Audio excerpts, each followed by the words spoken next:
경제학 분야에서 가장 권위 있는 스베리게스 릭스, 방크, 알프레드, 노벨 기념 경제과학상이 올해 3명의 학자에게 돌아갔습니다. 약 105만 달러에 달하는 상금 중 절반은 조엘 모키르 교수가, 나머지 절반은 필립 아기온과 피터 하우이트 교수가 나누어 받았죠. 이들의 공통된 연구 주제는 바로 혁신이 어떻게 지속 가능한 경제 성장을 만들어내는가라는 인류 역사상 가장 중요한 경제학적 질문이었습니다. 단순히 돈의 문제가 아니라 이들이 받은 진짜 보상은 경제학계에서 가장 높은 명예로 인정받는 학문적 업적에 대한 인정이었습니다. 지금부터 이들의 놀라운 발견이 우리 시대에 어떤 의미를 갖는지, 그리고 우리 일상에 어떤 영향을 미치는지 자세히 살펴보겠습니다. 이 3명의 경제학자들이 증명해낸 것은 지난 200여 년간 인류가 경험한 놀라운 번영과 지속적 성장이 모두 기술 혁신 덕분이었다는 사실입니다. 1760년대에 시작된 산업혁명 이후 새로운 기술의 등장으로 우리는 훨씬 발전된 제품들과 생산 방식들을 활용할 수 있게 됐습니다. 그 결과 전 세계 수십억 명의 사람들이 더 높은 경제적 성과와 더 많은 부, 그리고 더 나은 삶의 질을 누리게 됐죠. 물론 대부분의 사람들은 산업혁명과 새로운 기술이 더 높은 경제 성장에 기여했다고 생각할 겁니다. 역사나 경제에 관심이 있는 사람이라면 누구든 비슷한 답변을 할 테니까요. 그런데 정말 그럴까요? 사실 그렇게 단순하지 않다는 것이 이번 수상자들의 연구가 노벨상을 받을 만큼 중요한 이유였습니다.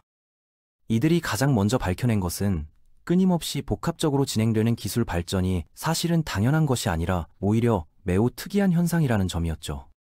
더 나아가 이러한 과정을 지속시키기 위해 정확히 어떤 조건들이 필요한지를 분석적으로 규명해낸 것입니다. 인공지능이 가져올 수 있는 급격한 변화부터 시작해서 더 이상 경쟁할 필요를 느끼지 않는 기업들로 인한 혁신의 둔화까지 말이죠. 이분들의 연구 성과를 제대로 이해한다면 우리는 세상이 단 몇 세대 전과 비교해 수백 배나 풍요로워진 정확한 이유를 파악할 수 있습니다. 동시에 그러한 발전을 가로막을 수 있는 위험 요소들이 앞으로 무엇인지도 알 수 있게 됩니다. 그렇다면 기술 혁신이 이토록 빠르게 진행될 수 있도록 만든 핵심 요인은 무엇이었을까요? 이런 발전은 항상 긍정적인 결과만을 가져다 주는 걸까요? 그리고 마지막으로 우리는 애초에 모든 것을 가능하게 만들었던 그 마법 같은 구성 요소들을 잃어가고 있는 건 아닐까요? 1760년대 무렵 시작된 산업혁명은 역사적 기준으로 봤을 때 정말 순식간에 세상을 수백 배나 부유하게 만들어냈습니다.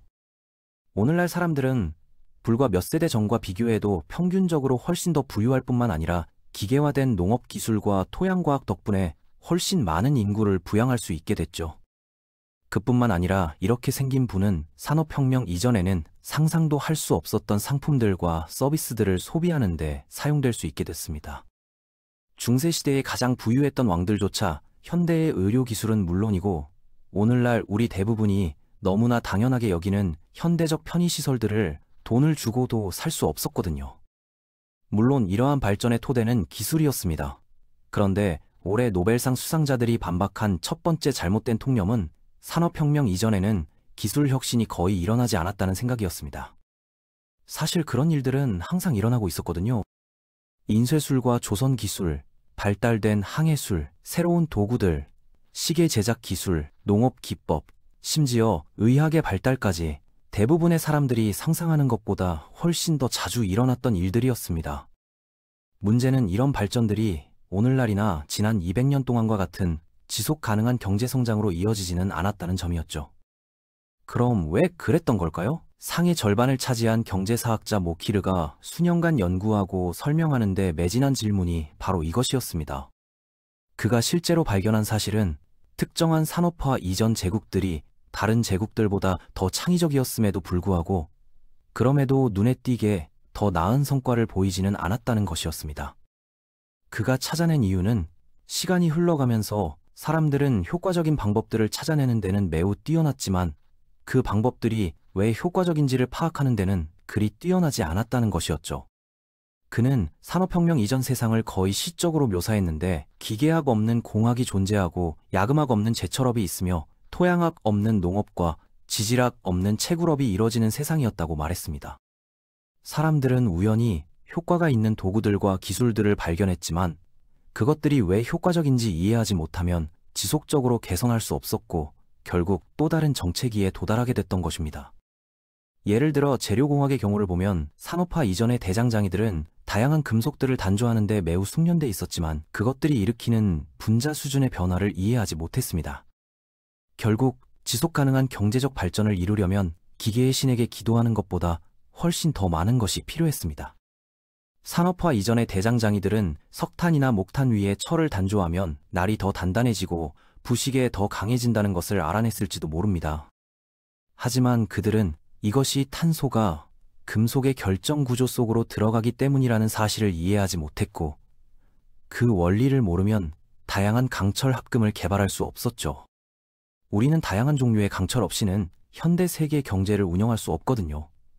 물론 이것은 단지 하나의 사례일 뿐입니다.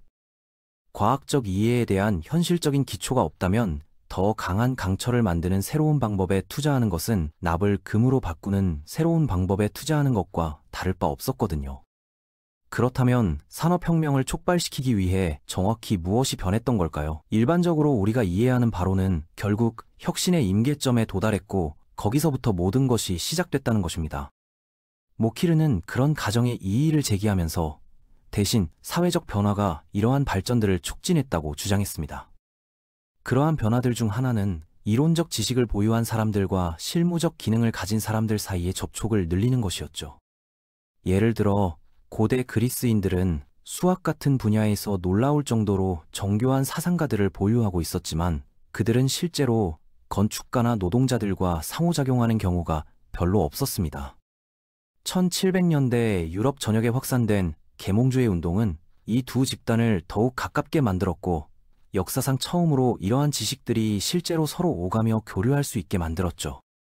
특히 영국에서는 도제장인 제도가 강력하게 자리 잡으면서 이론과 실무를 모두 익히고 이를 자신의 젊은 제자들에게 가르칠 수 있게 되면서 이러한 경향이 가속화됐습니다. 오늘날 세상을 부유하게 만든 것은 여러 가지 응용 분야들을 하나로 통합하는 데 필요한 이해력이었지만 이러한 발전을 이루기 위해서는 반드시 일어나야 할 중요한 또 다른 일이 있었습니다. 이 부분이 바로 아기온과 하우이트에게 수여된 전체 상금의 나머지 절반에 해당하는 연구였죠. 거시 경제적 관점에서 지난 200년간의 전반적인 발전은 믿을 수 없을 정도로 순조롭고 일관된 것처럼 보이지만 표면 아래에서는 끊임없이 차세대 최고의 아이디어들을 쏟아내는 데 의존하고 있었습니다.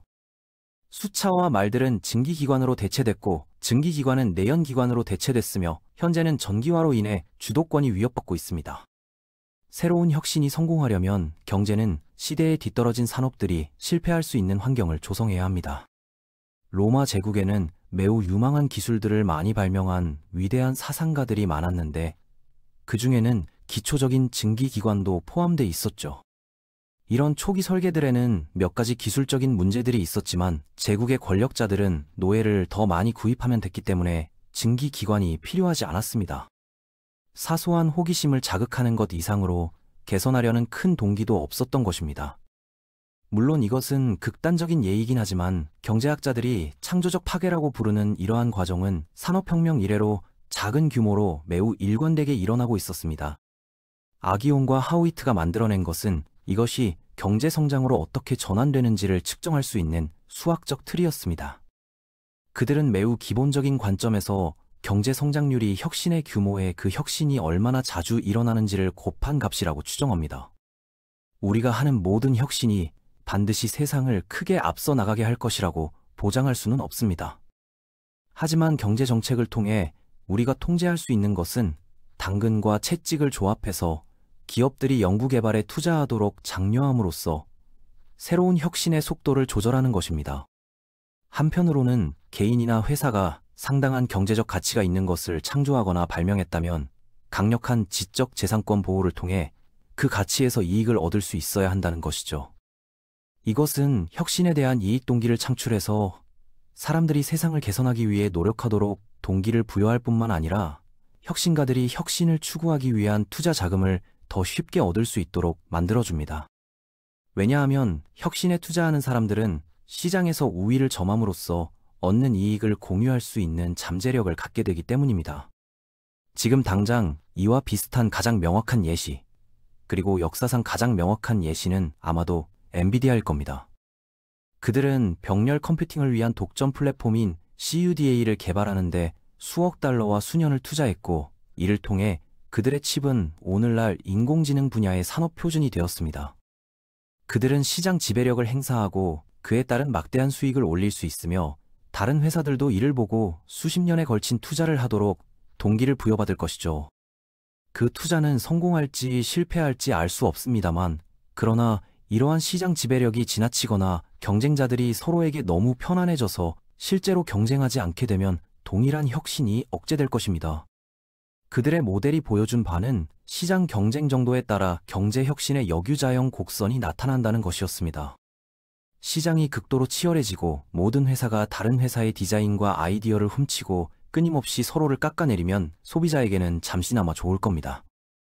하지만 그렇게 되면 누구도 혁신을 하려고 하지 않을 것입니다. 혁신을 함으로써 이익을 얻을 동기가 없기 때문이죠. 마찬가지로 회사들이 가격에 대해 담합하거나 시장이 의심할 여지 없이 독점적이라면 새로운 기술이 자신들의 우위를 위협하고 불필요한 비용만 초래할 수 있기 때문에 혁신을 하지 않을 겁니다. 혁신을 극대화하기 위한 해결책은 지적 재산권을 보호해서 약간의 시장 지배력을 확보하는 동시에 독과점 해소와 지적 재산권 보호 기간을 제한해서 지나친 지배력을 피하는 경제 정책을 만드는 것이었습니다.